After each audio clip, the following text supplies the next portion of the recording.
Hi, it's Global Politics with Jim Martin.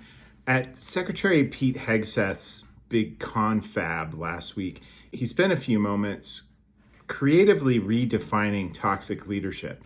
He defined toxic leadership, and I'm paraphrasing here, as leaders that are cautious, weak, and unwilling to take risks.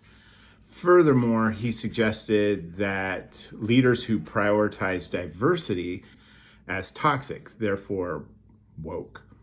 He reasons that leaders who have these characteristics lack the warrior ethos that he wants to see. That combination of jabber is a lot of stuff, but it's not toxic leadership. Here's the sort of behaviors that toxic leaders tend to employ. They use intimidation, verbal or physical, to obtain compliance from subordinates. Toxic leaders also use verbal and physical bullying, often in public settings. Toxic leaders tend to create fear-based relationships. You have to do what they want, or else you will suffer professionally, or perhaps worse than that. Toxic leaders demand total compliance. If you don't do what they say, then same thing. You're going to be in big trouble with them. Unsurprisingly, toxic leaders exhibit narcissistic behaviors. They can never be wrong, and any error is always someone else's fault, usually a subordinate's.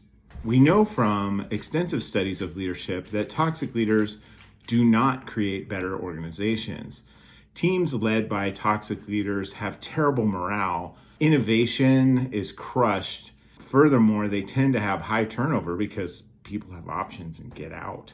They also tend to generate terrible dysfunctional behaviors among subordinates. The best teams have multiple leaders from various domains that model trust, respect, and empathy, while simultaneously being less concerned about position and unafraid of verbal conflicts over processes and procedures. In this way, healthy teams can produce at a high level and are often associated with tremendous innovations. There's a million examples of this. You can find it anywhere by just Googling. Perhaps Hegseth might crack open a book or two or talk to some leadership experts. I know a lot of them in active duty military or retired military folks with a great deal more experience in leading folks in combat and outside of the military than his resume suggests that he might have. Hope that's interesting to you. I look forward to any comments that folks might have, and I hope you have a great day. Thanks. Bye.